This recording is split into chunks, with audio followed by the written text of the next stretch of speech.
Nos últimos dias tem se falado muito sobre o conflito entre Israel e Palestina, e eu sei que tem muita gente confusa sem entender o que está acontecendo. Então eu vou explicar para vocês como começou esse conflito e o que realmente acontece entre essas duas nações.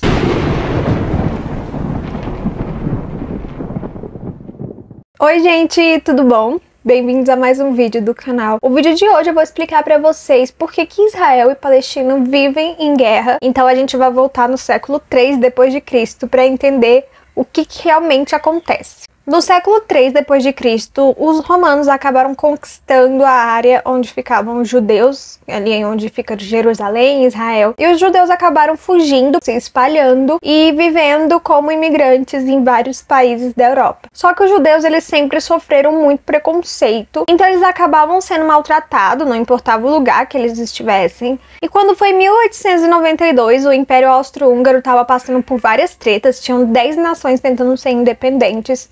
E aí surgiu um homem que ele era húngaro, o nome dele era Theodor Herzl, ele era jornalista e ele acabou escrevendo um livro que, traduzindo, ficava O Estado Judeu. Nesse livro ele dizia que os judeus eles precisavam de um Estado soberano para eles poderem viver em paz e poderem ter a religião deles em paz, sem sofrer nenhum tipo de preconceito. E aí o Theodor disse nesse livro que os judeus eles mereciam um estado só deles. Em 1897, o Theodor organizou lá na Suíça o primeiro Congresso Sionista Mundial. Ah, mas o que era o sionismo? O sionismo era exatamente isso. Ele era um movimento político que acreditava que os judeus eles mereciam o estado deles soberanos, onde era a terra deles original, que era em Israel, que agora fazia parte da Palestina.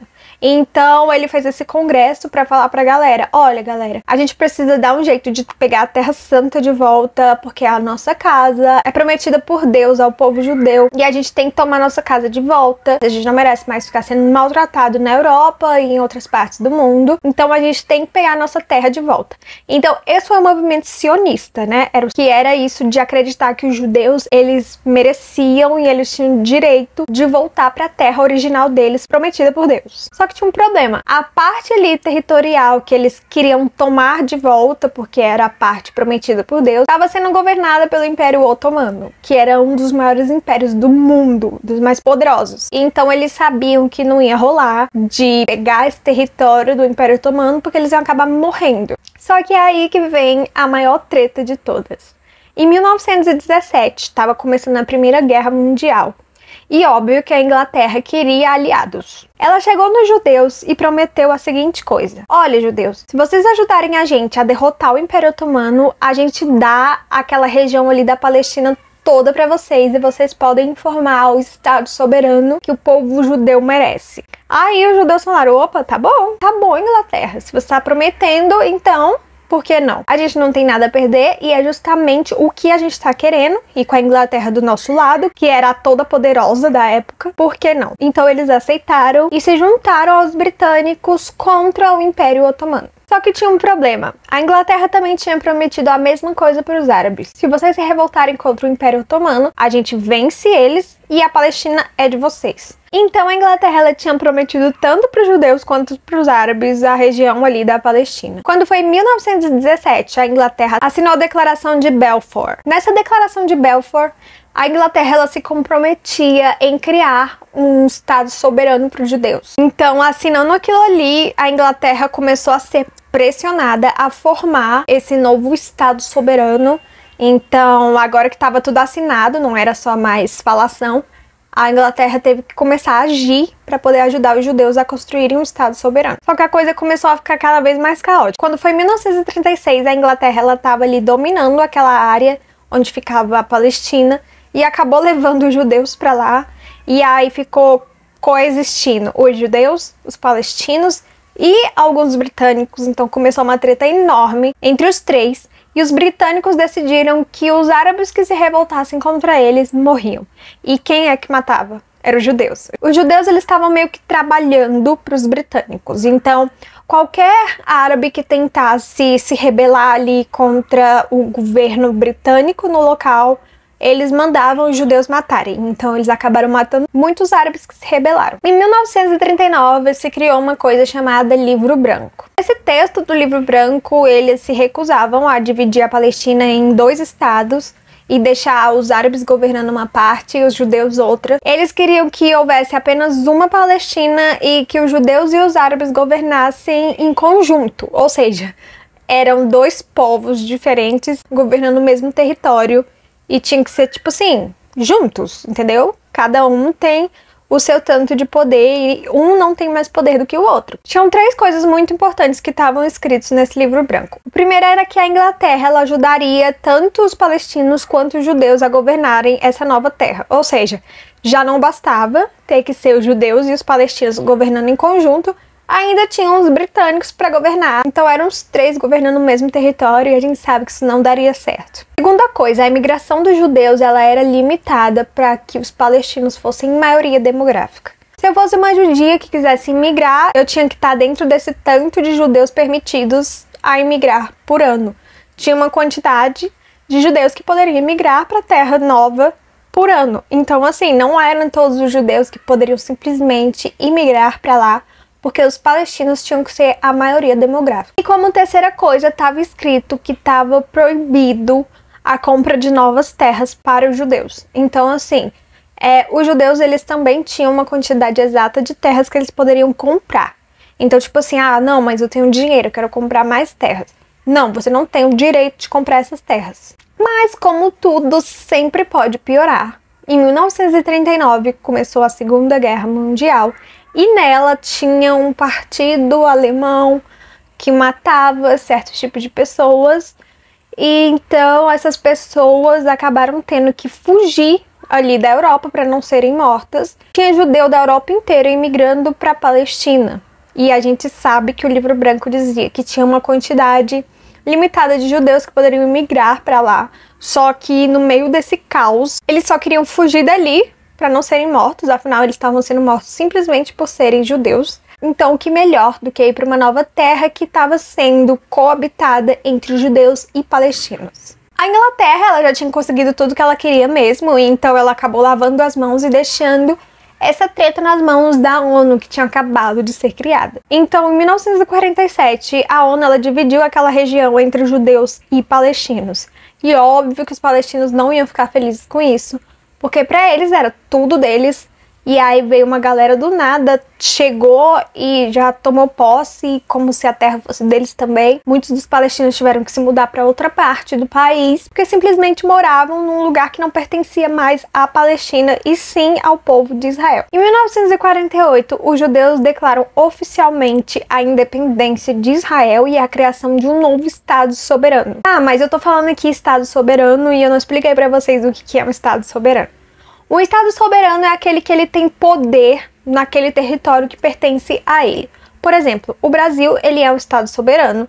Então, se alguém vem de outro país e comete um crime no Brasil, essa pessoa, mesmo não sendo brasileira, ela segue as leis do Brasil. Como eu disse, óbvio que os árabes não ficaram satisfeitos com essa independência oficial de Israel e essa criação do novo Estado soberano, e eles começaram a atacar Israel. Mas o exército de Israel acabou vencendo. Então, quando foi em 1949, eles assinaram o armistício. O armistício, ele é um acordo que ambas as partes assinam para meio que cessar fogo. Eles suspendem temporariamente um conflito. Então era assim, prometendo que um não ia atacar o outro temporariamente. Então eles assinaram esse armistício em 1949. Então os palestinos não atacavam Israel e Israel não atacava a Palestina.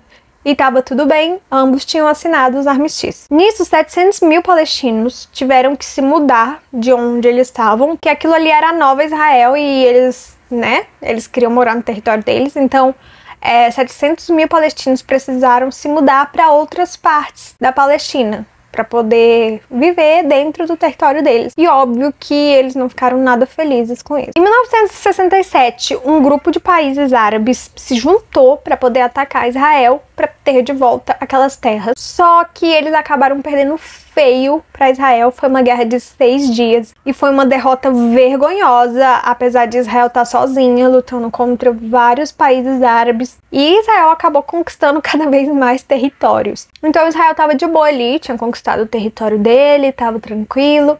Só que com essa revolta dos outros países árabes, de Israel estar habitando num lugar que não pertencia a ele, segundo essas nações, elas quiseram atacar Israel, achando que iriam vencer. Israel venceu e ainda conquistou mais terras ainda, ou seja, quanto mais eles atacavam Israel, mais forte Israel ficava e mais terras ele tomava. Tava tudo bem, tudo de boa, né? Eles tinham perdido, Israel tava tranquilo.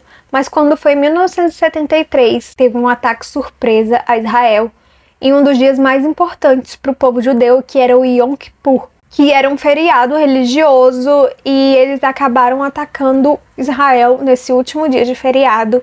Israel foi pego completamente de surpresa e ainda um dia extremamente sagrado para eles, então eles ficaram muito chocados com a falta de empatia daquela galera. Mas eles acabaram vencendo de novo. E olha só, vou contar pra vocês quem é que estava do lado árabe. Egito, Iraque, Cuba, Síria e União Soviética. Todos esses estavam de um lado e do outro lado estava Israel. E Israel sozinho conseguiu vencer todas essas nações juntas e que ainda eram maioria. Só para vocês terem uma ideia de como cada derrota que os árabes tinham ficava cada vez mais vergonhoso. Porque Israel, apesar de ser aliado dos Estados Unidos, ele lutava sozinho em menor número e mesmo assim ele vencia esses estados árabes e acabavam conquistando cada vez mais terras e cada vez mais terras. Em 1979, os Estados Unidos, que era aliado de Israel, ele intermediou um acordo entre Israel e o Egito.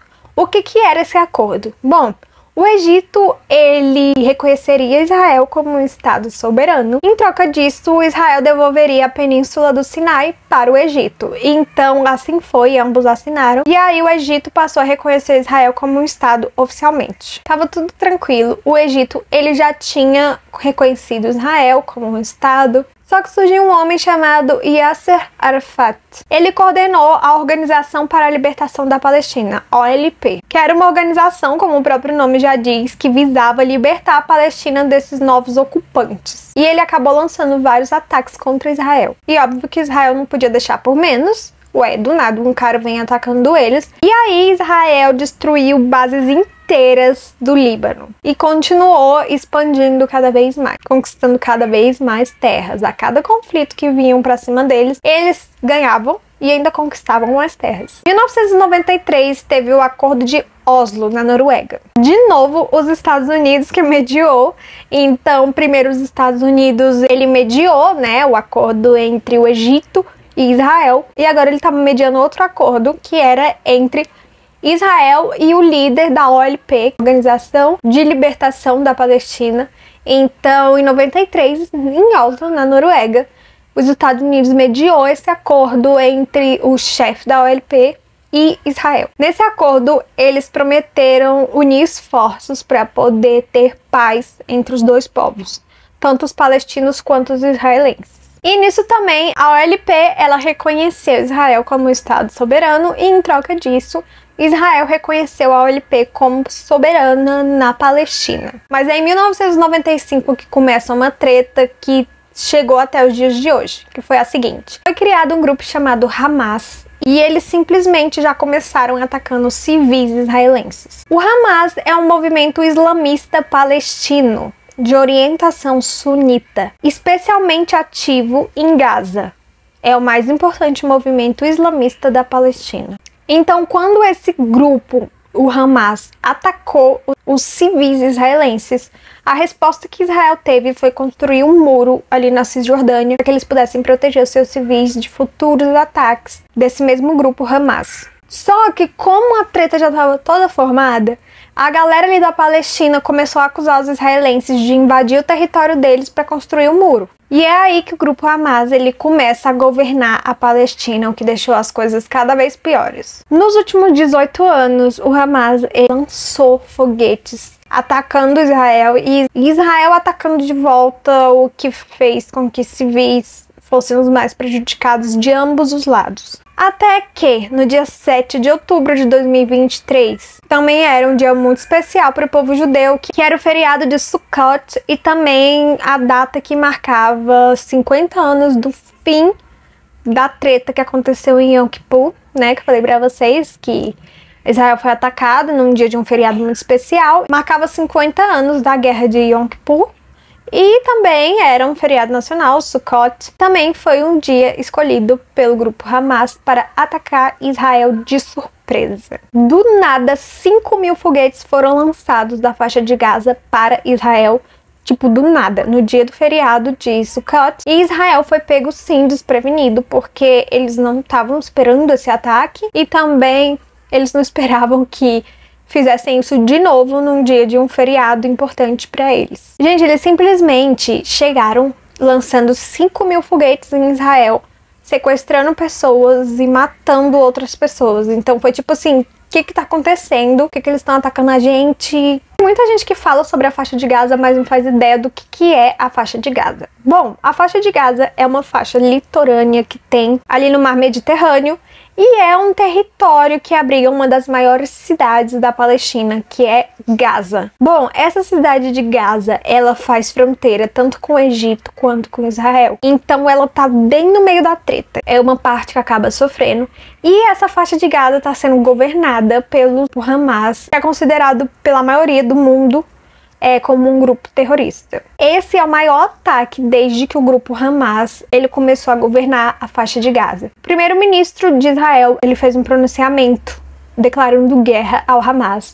אזרחי ישראל, אנחנו במלחמה, לא במבצע, לא בסבבים, במלחמה. הבוקר חמאס פתח במתקפת פתע רצחני נגד מדינת ישראל ונגד אזרחיה. אנחנו בתוך זה משעות הבוקר המוקדמות. כינסתי את ראשי מערכת הביטחון, הנחיתי קודם כל לטהר את היישובים מהמחבלים שחדרו פנימה. הפעולה הזאת מתבצעת בשעות הללו. במקביל הוריתי לבצע גיוס מילואים נרחב ולהשיב מלחמה שערה בעוצמה ובהיקף שהאויב לא הכיר. האויב ישלם מחיר שהוא לא ידע כמותו. אני קורא בינתיים לכל אזרחי ישראל להישמע בקפדנות להנחיות הצבא, להנחיות פיקוד העורף. אנחנו במלחמה ואנחנו ננצח בה. E os Estados Unidos respondeu dizendo que tá de olho em quem tá tentando se aproveitar dessa fase difícil que tá acontecendo em Israel para ter alguma vantagem. Então, os Estados Unidos, ele ainda é aliado de Israel. E agora tá começando treta atrás de treta, pessoas sequestradas. Eu vi também que tem um brasileiro ficou ferido durante esses ataques e outros 2 brasileiros, eles estão desaparecidos e podem estar entre as vítimas que foram sequestradas. Então, por enquanto, é isso que está acontecendo. Não se tem muita notícia. Eu sei que tem muita gente ferida, muita gente foi morta, muita gente foi sequestrada e os hospitais de ambos os lados do conflito estão totalmente lotados. Tá uma coisa horrível. E tem muito brasileiro que tá em Israel, então a gente fica com o coração na mão. Óbvio que a gente fica mal por todos ali, todos os civis, não importa da onde, tanto os civis da Palestina, os civis de Israel, mas a gente fica com o coração mais apertado quando a gente vê que tem muitos brasileiros ali que não tem nada a ver com esse conflito, que tá sofrendo retaliação por algo que não tem nada a ver com eles. Assim como os civis de ambos os lados não tem nada a ver com isso, mas enfim, vocês entenderam. E é isso aí. Eu vou ficar de olho aqui nas atualizações. A gente vai vendo nos próximos dias o que vai acontecendo. Mas vou contar pra vocês que é muito triste. E ver os vídeos das pessoas que estão em Israel passando por isso e filmando o céu com foguetes sendo lançados e pessoas correndo, coisas sendo destruídas. É muito triste e infelizmente não é de hoje. Então agora vocês já sabem o que é o Hassam. É um grupo considerado terrorista que está governando a faixa de Gaza e eles querem a todo custo ter de volta o território que antes pertencia completamente à Palestina. E, enfim, foi declarada guerra. E a única coisa que a gente pode fazer é torcer pro melhor. Então, pro vídeo de hoje é só, gente. Eu precisava falar sobre esse assunto porque mesmo eu falando bastante sobre terror, sobre crimes, esse canal também é a respeito de história e de relações internacionais, e esse conflito é sobre relações internacionais de 2 nações que infelizmente estão em guerra. Então eu precisava falar pra vocês, principalmente porque eu falei pra vocês no vídeo passado sobre os Cavaleiros Templários e que eles surgiram justamente levando os cristãos para poder visitar a Cidade Santa, que tinha sido tomada por muçulmanos. Não tô dizendo que tem um lado certo, um lado errado. Ambos têm os seus motivos e, enfim, não vou entrar no mérito. Tô aqui pra contar a história e não pra dar a minha posição. Meu coração tá com as vítimas de ambos os lados. Tanto os civis palestinos quanto os civis israelenses. E civis internacionais, como brasileiros que também estão lá no meio dessa treta. Quem quiser acompanhar, vou botar mais notícias no Instagram, então me segue lá no Instagram e eu vou estar compartilhando com vocês mais novidades. Se inscreve no canal, deixa o like e também me segue no TikTok que eu posto muita coisa legal, tá bom? E a gente se vê num próximo vídeo.